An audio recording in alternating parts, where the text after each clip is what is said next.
In the UK, we can't get enough of gardens. Big and small, modern and traditional. They are the part of our house that can make us feel most at home. Now, people across the country have submitted their gardens as contenders for Garden of the Year. They'll be judged on the design, the planting, and the overall experience of spending time in their gardens. From each part of the nation, the best will go through to a grand final, where one will be named the winner. Casting their eye over Britain's gardens are broadcaster and gardening enthusiast Zoe Ball. I want to see the ground, I want to see the roses, I want to see the vegetables and fruit.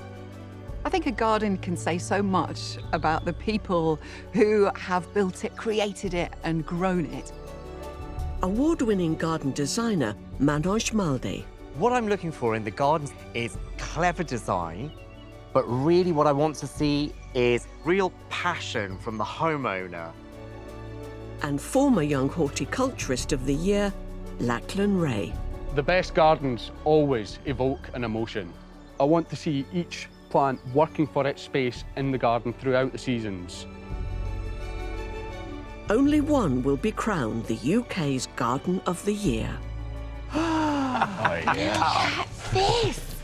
We are in for such a treat, aren't we?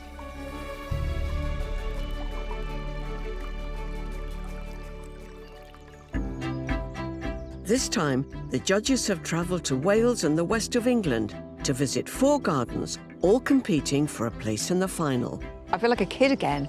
I just want to skip through this field. It's just magical. I could see myself coming in here on a real scorching hot summer afternoon and just sitting under the shade of this tree. You've almost got the eye view of the wildlife. That's prickly pear. When you pick a pawpaw or a prickly pear. When you pick a raw paw, well, next time beware. We're in Wales in the west. I'm rather excited as it's part of the country that I've not spent much time in. I think we can expect with the cooler, damper climate to see some quite unique and interesting gardens.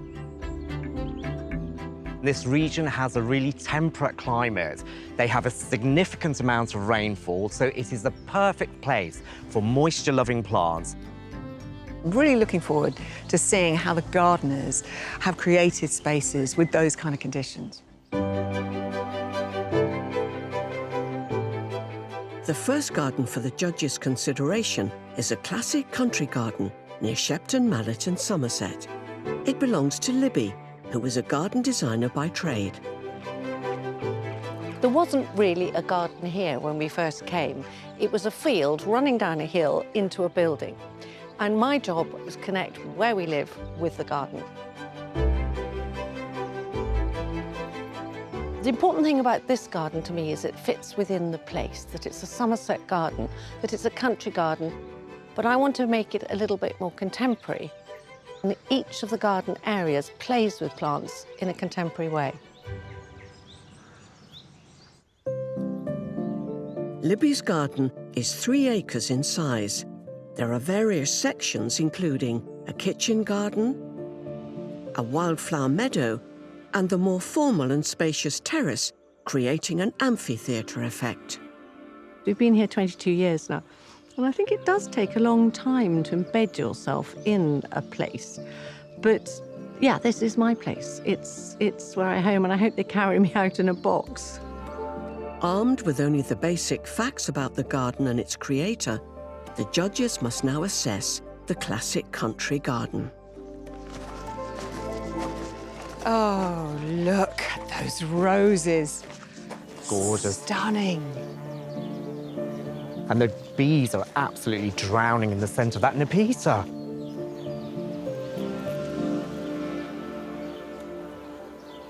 I know, already it's sort of giving signs of a sort of traditional English country garden.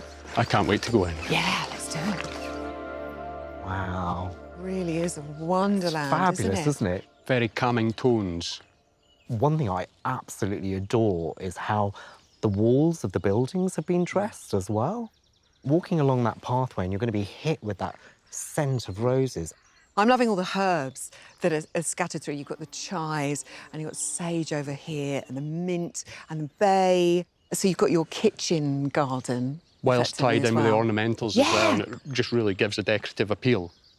From my perspective here, just looking around the place, it really looks like somebody's caring for it. There's not a weed in sight. You look at the clipped topiary and the topiary over here and the cones, they're just immaculate. And imagine those on a foggy day when you just see the silhouettes of them, or when they're actually just hit by early frost.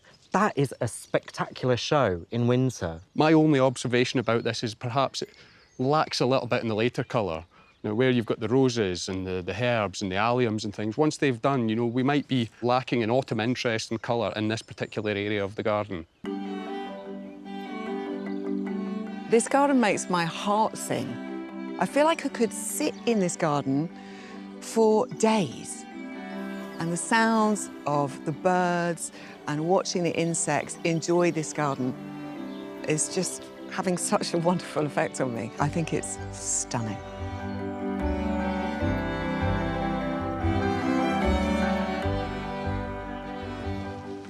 Oh, goodness. Wow. It's like the kitchen garden of dreams, isn't it? Beautiful, Exquisite. isn't it? I love the archway. That's gorgeous. I really like the fact that they've introduced cut flowers in this as well. And can you just hear the bees? That low hum. The low of hum the bees. all the time of the bees. Isn't that beautiful? Generally, kitchen gardens had lots of order and symmetry, but here you've got a real mix of ornamentals grown with fruit and vegetables. It's just got a little bit something extra about it. It's kind of a wildness to it, but actually a lot of thought's gone into it. Yeah, Of course, there's definitely an orchestrated chaos going here. I love this space because it's almost like a room within a garden.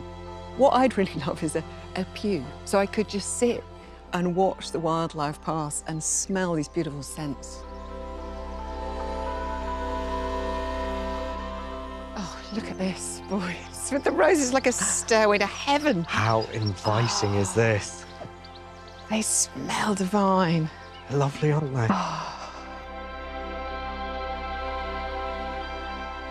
Wow. It's like a secret garden. Isn't it? Look at this. Oh, the romance of a meadow, of Isn't a it? wild meadow. It's beautiful. You can't sort of stop touching all the I know, grasses it's just and the daisies. really sensory, I think. They've created this meadow, you know, it's not just happened by accident. What's more, you can see species below the canopy of what we can see just now, things like the cowslips that have already been before, and I can imagine this full of spring bulbs earlier on in the year as well. So, you know, it really offers a year-round attraction. I feel like a kid again. I just want to skip through this field. It's just magical.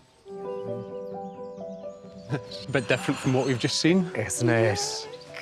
Wow. Rolling, beautiful, wide open space. All that grass and this sort of natural auditorium. It is magnificent.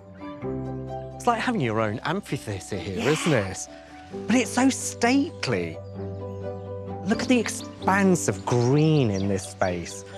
All enclosed by these beautiful, mature trees, and obviously the amazing cedar that's standing down there. It's incredible. There's a real feeling of calm in this space, don't you think? There was a lot of energy back there. Here, I feel just kind of as if I'm able to breathe. I also feel like I'd like to roll down those hills. And I think we Like a should. child. No. Well, I have to say, after visiting that incredible tapestry of this garden, to sit here now by this beautiful house and look back over that lawn, it's just a really nice place to sit and be able to take it all in. I think this is just a wonderful conclusion. The cool, calming colours around the place, the greens, you know, this sense of enclosure in this little courtyard, it's sensational. This little area is really special because what it does is it connects the house with the garden. But have you also noticed that actually, rather than the house owning the garden, Here, the garden owns the house. Yeah, with the roses that are climbing up. Exactly. The judges will now mark Libby's classic country garden out of 10. Manage's score will be held back until the judges have seen all 4 gardens, when their combined scores will be revealed. This garden is a wonderland. From the moment you arrive at the house, you kind of expect a traditional English country cottage garden, but actually what you get is so much more than you can ever expect. You've got fruit, you've got vegetables, you've got beautiful cut flowers, you have a meadow. You don't know what to expect when you go through an archway or you go round a corner. It's magnificent. I'm going to give this garden a 10. I think this is an absolutely phenomenal garden. I love the contrast between the wild and the formal. It's truly been done sensationally. If there was one criticism I had, it's perhaps the overuse of the rose, but that's very much a personal taste. I'm going to give this garden a 9. This garden is a true explosion on the senses. The minute you arrive and you enter into this herb garden, the scent, the colours, you've got the water, it's a real sensory garden all the way through, all through the different levels. In each garden, the judges are selecting the space that impressed them most, their favourite spot. There are so many beautiful parts to this garden, but when we came to the top of the amphitheatre, we all felt that that was our favourite space. There was a real sense of arrival, and it had a real calm and peaceful feeling.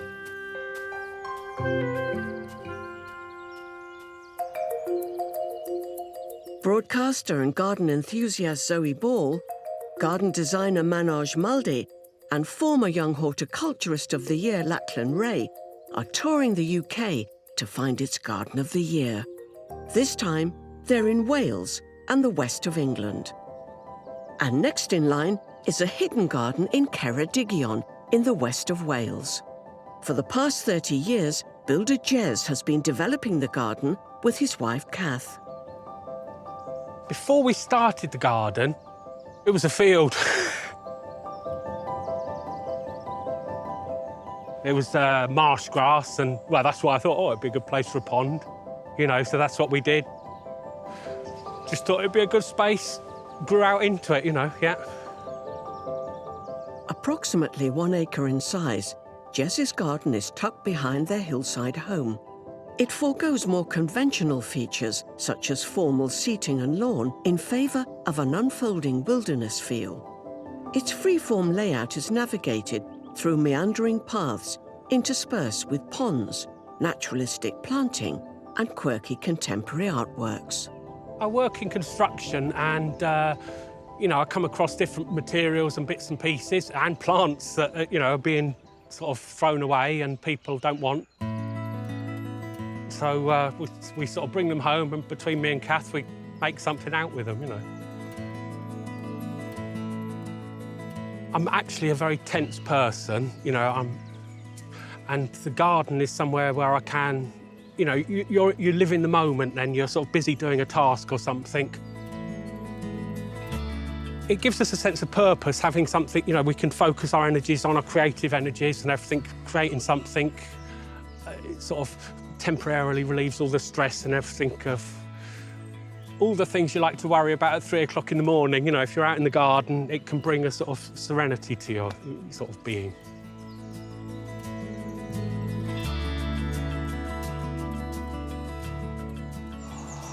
Boys, look, this is just the entrance. Great. We are in for such a treat, aren't we? This is just like an adventure playground for gardeners. Wow, look at this. Look at these. The primulas, gorgeous. I So love many the different look. kinds of primula. Look at that. I Isn't mean, it beautiful? Nature's design. It's. just incredible, isn't it? I feel like in The Wizard of Oz, when it goes from black and white and suddenly it's colour, Technicolor. Yes. I feel like Dorothy, it's like we are not in Kansas anymore. We're in another world. It's absolutely breathtaking. I love the way, you know, looking across this, whilst there's a lot of flower around, actually you don't need any of that. It's all in the texture and the form of the plants. Yeah. It's a very rich tapestry. And as you sort of look back, the house is tucked away. Tucked away, yeah, And you would hidden. never know that this was here. No. It's a secret garden. Yeah. It is like a secret garden. And what I really do love is all the height that has been created throughout the garden, because actually that is giving that real sort of enclosed, cosy feel in this space as well. I feel quite protected in this area. So we're obviously standing at the base of a slope here, and I think what's probably happening is that the water's clearly percolating through the ground. It's making its way down into this pool, and that's really doing a great job for supporting these very boggy-loving plants like the primulas. It's very appropriate to the setting that we've got here. I think what happens sometimes is people get a little bit scared whether something's going to work or not. But here, it's like, let's try it. If it works, it works. If it doesn't, it doesn't. We try something else. And that's really lovely because it's actually showing their passion in gardening.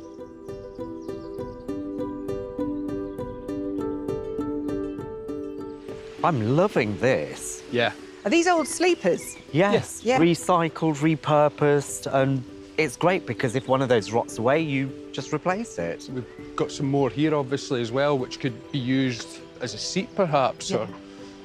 And all the bugs and creatures Yeah, are going to love exactly living that, you know. there. And I really like the Wildlife. fact that you're getting all this growth with the ferns and everything settling in really naturally. The garden sort of grows around it. Yeah. And a lovely place to stop Yeah. and sit and enjoy this beautiful view. What are these? Are these from It's a digger tractor? track. Ah. Yeah, so, you know, came from an excavator, and he's obviously repurposed it into an edge here on the lawn. Flexible, goes around curves. Used Makes it a- here as well. Yeah. There's a great use of old, what people might call their junk, but has been used so magically in this garden, isn't it? Which is so sustainable, and that's what we should kind of all be aiming for, really. Simply metal and rubber, but it's just such a unique feature. I've Yeah. never seen anything like this. And you can see it again over here as well, where it's been made into a sort of seat-type thing with an old door or something on top. It's quite creative, really.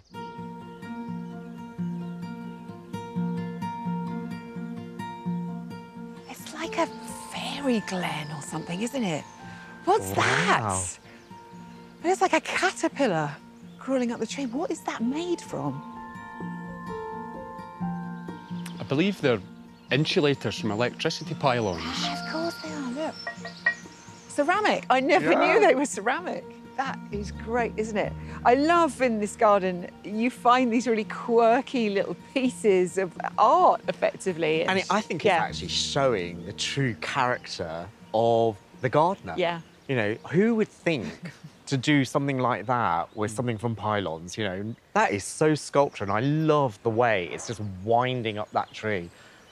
Gorgeous. It's beautiful. And this whole area, isn't it? This carpet of moss that's just beautiful. It's so soft underfoot. So this is utterly natural here. You know, this hasn't been cultivated. And I don't think you could cultivate it if you tried, but it's just, you know, it's trapping the moisture in here as well, and you'll feel there's, you know, a certain tactile softness about it. It's gorgeous. And it's quite funny because, you know, in our lawn at home, we're trying to get rid of the moss. But actually, maybe we shouldn't try and get rid of it. That's what I think. You know, are we being too precious about everything? Actually, if you've got a bit of moss growing in your garden, is it such a bad thing? I don't think Don't so. think it is, no. No.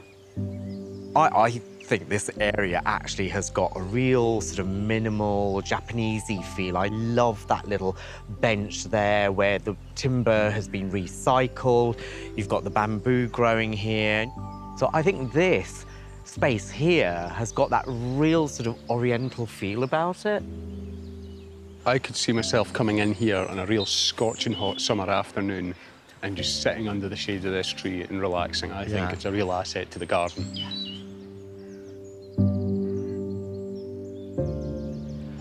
Isn't it wonderful to have walked through this kind of wonderland and then just sit here and be able to look back? It's actually quite heavenly, don't you think? It's a completely different dimension in which to view the garden from everywhere else, just with this little bit of height looking down. And it's a lovely place to be sat. It is. It's absolutely gorgeous.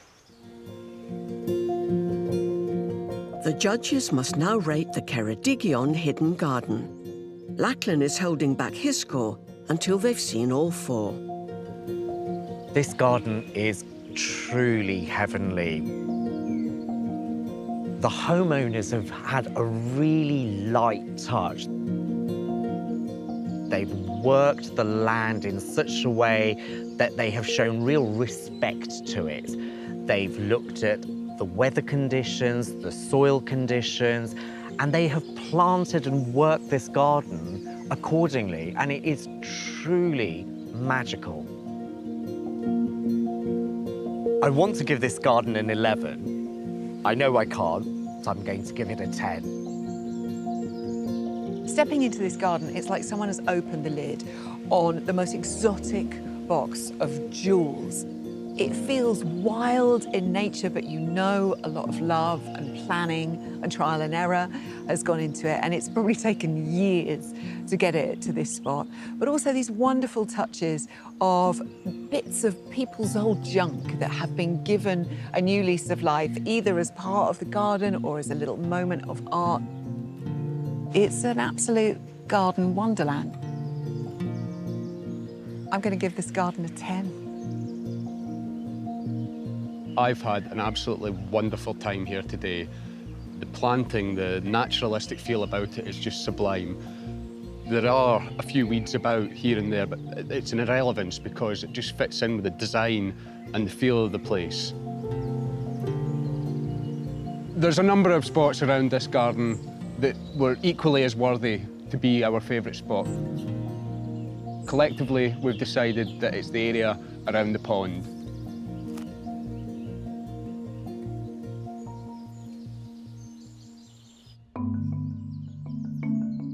Next in line for the judges' consideration is an exotic garden near Bath in Somerset. It's home to sustainable energy consultant Nigel. Since moving in with his fiancée Emma 5 years ago, he's made it his mission to transform their once unkempt garden into a lush oasis. The garden, when I first came here, it was just lawn everywhere. Lawn and potatoes was what the garden was. I like a cottage garden, but you can kind of see that in most places you go. But you don't often see something that, with palm trees or banana plants or agaves and cactus and things like that. Trying to create something that's different, you'd be surprised what you can grow if you give things the right conditions. So. Nigel's garden sits behind and to the side of their 1950s home. To the back, beyond the lawn, is a deck pergola, complete with water feature and an abundance of striking foliage. To the side, the exotic theme continues, with separate areas dedicated to arid and jungle-style planting. The feeling I was going for was just a tropical style garden. I'm just trying to create an area that you can be somewhere else without having to travel, if you know what I mean. And I love it. I absolutely love the garden. My life is work, dinner, and then a bit of gardening generally. It's me time as well. Watching things grow and develop, you know that there's a space that you've created, and it just gives you a real sense of achievement when you see what you can do.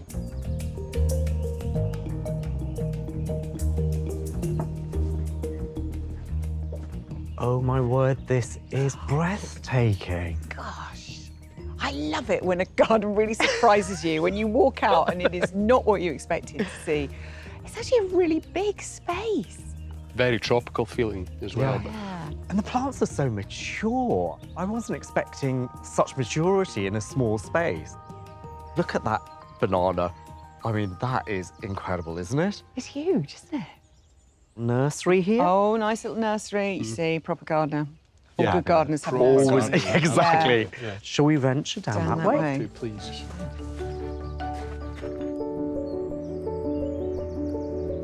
Judges Zoe Ball, Manoj Maldi and Lachlan Ray are touring the UK to find the Garden of the Year. This time, they're visiting gardens in Wales and the west of England. mind, they've only just begun exploring Nigel's tropical-inspired garden near Bath.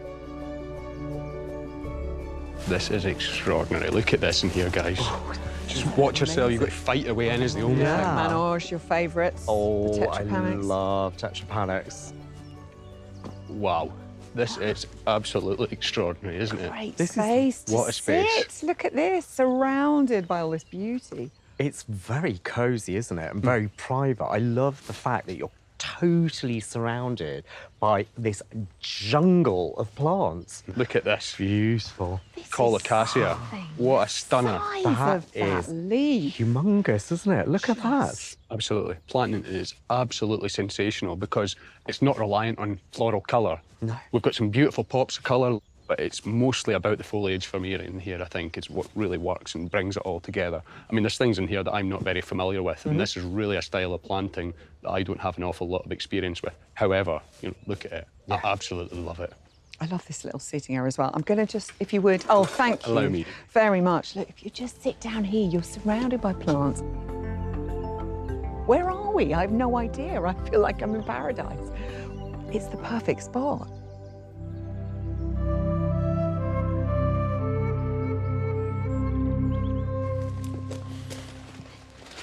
This is amazing, isn't it? Look at this. Succulent garden. Yeah, we've come from that whole lovely lush jungle into almost like a Mexican desert. It's beautiful. I'm loving the timber and the gravel as well because that's sustainable and also keeping pathways permeable as well, allowing rainwater to go back into the ground. And not crazy costly. No. Yeah? No. Yeah, good. absolutely. Easy to achieve on a budget, absolutely. Some great specimens in here as well. Yeah. Absolutely. We've got the Yucca rostrata just there. And do you know what that is, Zoe? It looks like the one in Jungle Book with Baloo. That's prickly pear. When you pick a pawpaw or a prickly pear. When you pick a raw paw, well, next time beware.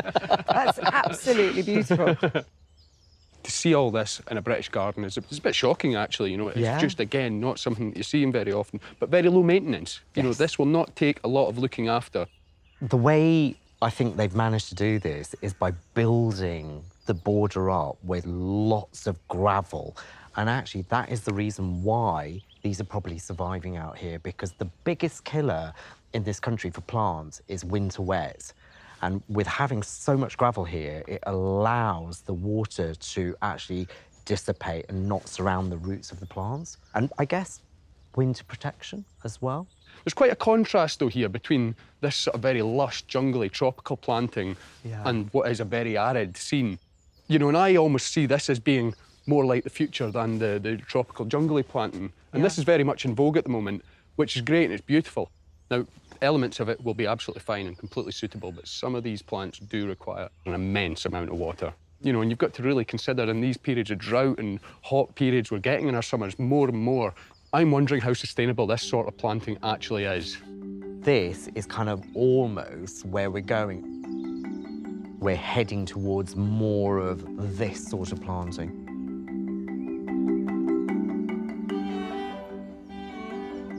Well, what is this stunning specimen? I love it. This is Echinopinana.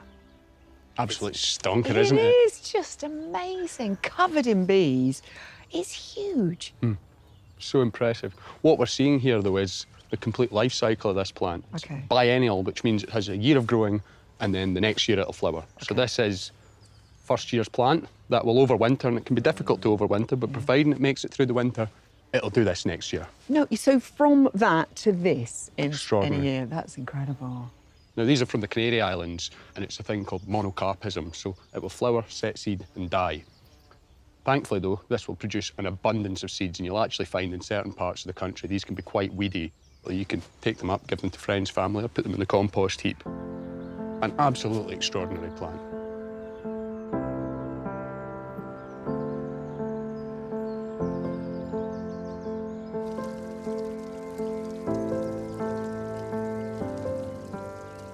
What a wonderful garden room this is. Great seating area under this fabulous pergola. We have lovely little pond water feature here. The fire pit, great for socialising, and you can sit back and enjoy this wonderful garden. And I'm really loving the planting up at this level. But some of them I really thought were houseplants. And they are. Some of these would most likely go inside in winter, and most people would grow them as houseplants.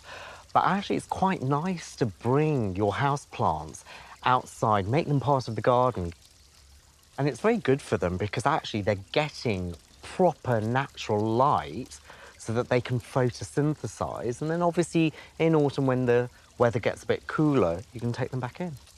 What's more, look at all these beautiful foliages and textures. It really fits in with the theme of the sort of tropical planting that the gardener's using here. It's wonderful. Lots of real clever design features in this garden as well.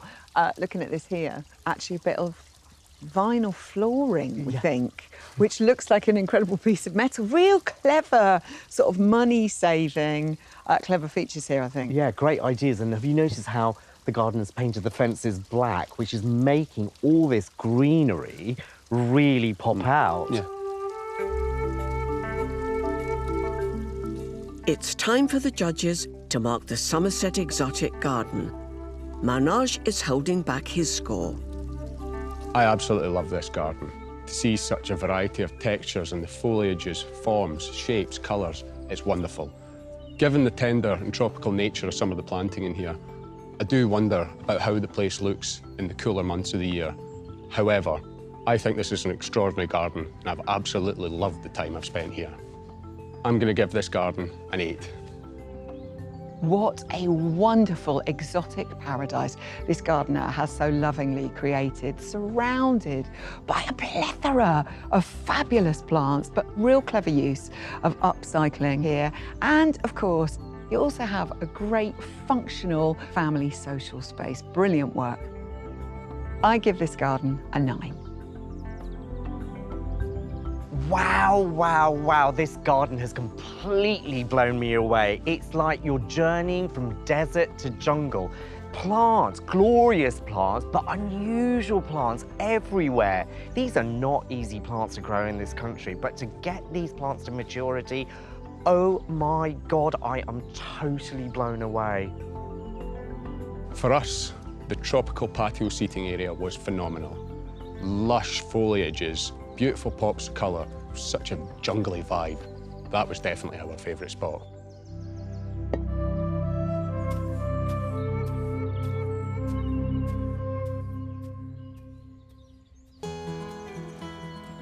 The final contender for Wales and the West is a village garden in Gloucestershire, home to retired teachers John and Sue.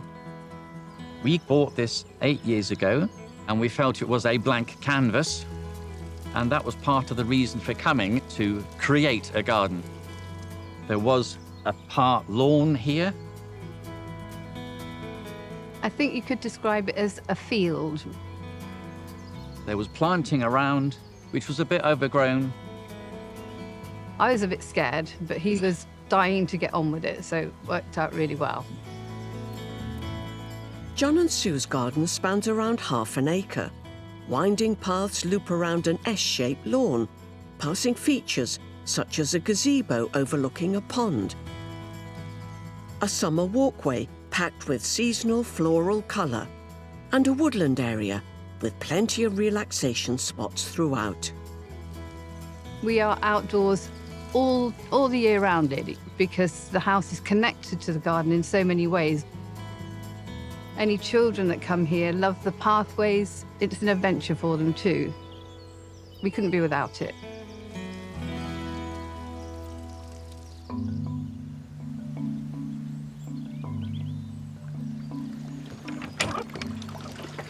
Oh, here we go, boys. It's like we're suddenly in a hacienda. All these succulents down here. Those aeoniums are gorgeous there. Oh, hello. Showstopper or what? Proper, it must be prize winning. It is. Absolute beaut.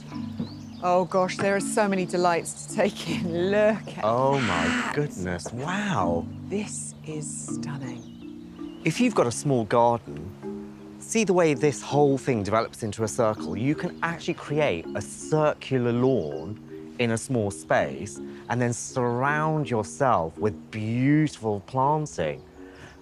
And you don't know where the garden will then end. By disturbing that squareness with another shape, you're actually making it feel bigger. What they've done to complement, obviously, the lawn is the use of trees in here. And I think it's wonderful because there's often that reluctance for people to plant trees into town gardens. They're worried that they're going to crowd the place out, they're going to shade it out.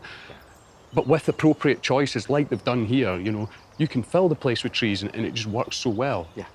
I'm loving all the pots up here on this beautiful patio, and you can look at the garden through them. But as tempted as I am to sit down here and enjoy it and have a cup of tea, I feel like we've got quite a bit of exploring to do. I think we need to Shall we journey. go?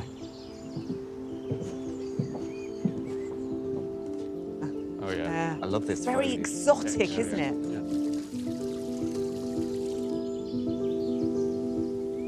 I really like the way these two areas, you know, we're transitioning from what was a fairly hot and almost tropical looking scene into this more traditional with the roses and this beautiful Philadelphia. It's you know, it's like stepping into another garden. Beautiful. Gorgeous scent. And immediately the scent, there are so many roses in here.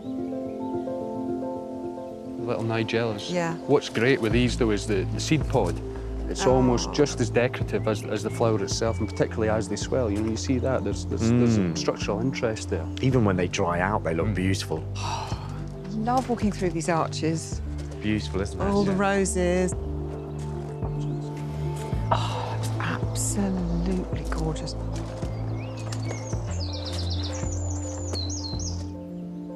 Look. Oh, wow. I think this is the wow. invitation to take a seat.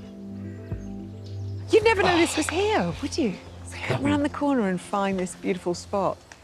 Absolutely gorgeous. I love the arches here because actually what they do is not only do they give you an opportunity to grow more plants at a higher level, but what they provide is a picture frame for a gorgeous view. And I love all these seating areas. And different little spots around the garden are going to get the sun at different times of day. And it's all different destinations within one garden. Absolutely, gives you an opportunity to journey through your garden. I think it's clear people who are living here are just enjoying the space by creating all these little areas and not just being constantly a slave to working in the garden there. Touring the UK, the judges are on the hunt for its Garden of the Year. This time, they're in Wales and the west of England. They're halfway round their tour of John and Sue's Gloucestershire garden, framed in winding paths.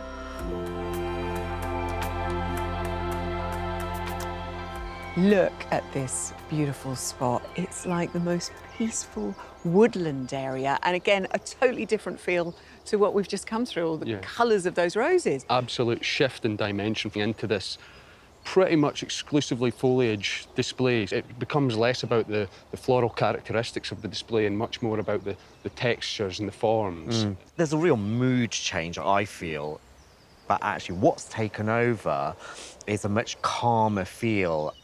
Also, I'm loving all the different tones of the different aces in here. You've got so many different colours. And what's more, when this comes to its autumn crescendo, it's just going to be absolutely stunning.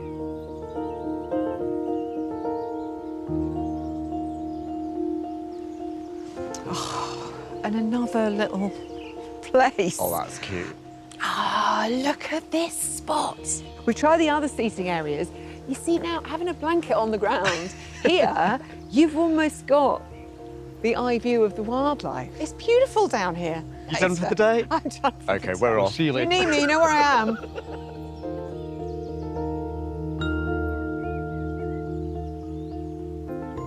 I don't know about you guys, but I just have had such a wonderful time in this garden.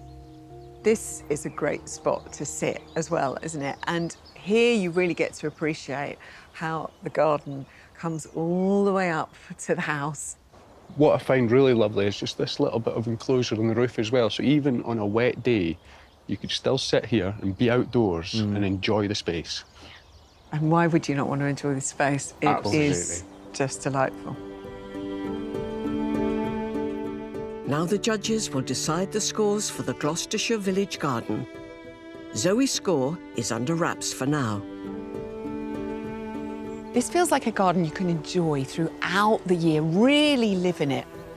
You have succulents, you have exotic plants, you have English country cottage garden with the roses and the clematis. And then you have this incredible woodland area. There really is so much enjoyment in this garden. What a beautiful garden.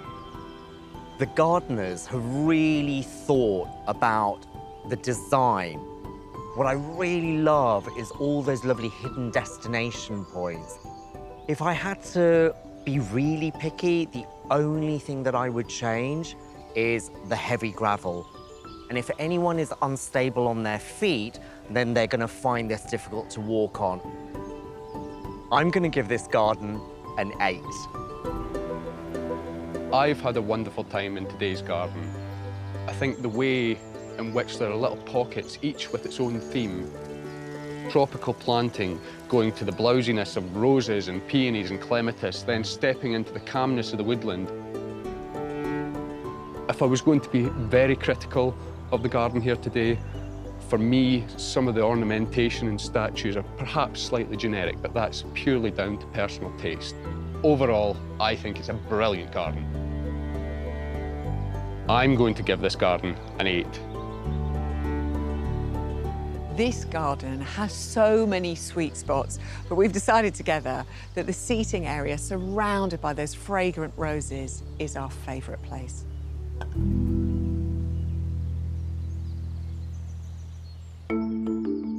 Now that the judges have visited all 4 gardens, they can see how their scores compare and reveal the finalists from Wales and the West.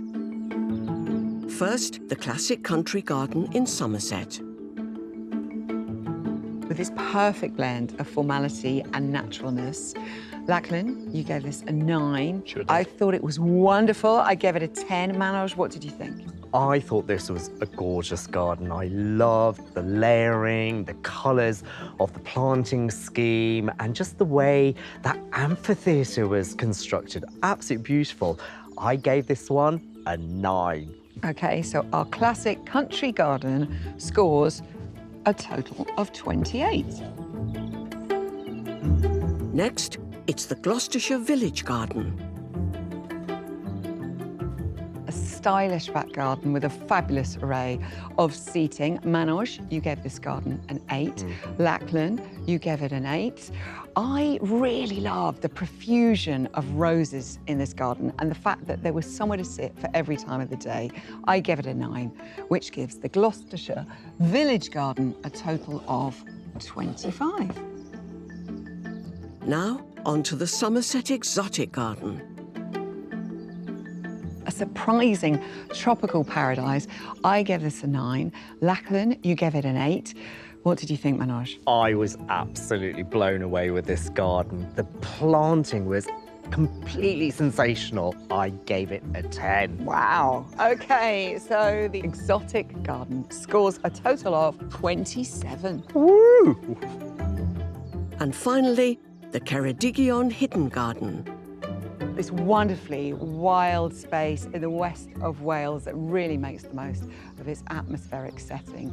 I thought this was fabulous. I gave it a 10. Manoj, you also gave it a 10. It was an awesome garden, definitely a 10. So Lachlan, This garden was immense. The use of recycled materials, I've never seen anything quite like it. It was absolutely sublime. The gardener was so creative with even little trinkets all over the place, but it was the planting for me that really swept me away. I gave this garden a 10. wow. Wow. Full marks. It was That is absolutely a sensational. good score. Definitely deserves 30. Oh, yeah, absolutely unique. There we have it, our finalists for the region of Wales and the west of England, the Ceredigion Hidden Garden. Delighted. The Ceredigion Hidden Garden wins in Wales and the west of England and is one step closer to claiming the title Garden of the Year. Next time, The judges travelled to central England and the Midlands to visit 4 more gardens, all competing for a place in the final. This is different. Do you like to dangle your feet in? I'd love to dangle my feet in. This is really performing. You know, we've got fruit and veg, and we've got a haven for wildlife. Oh, my goodness.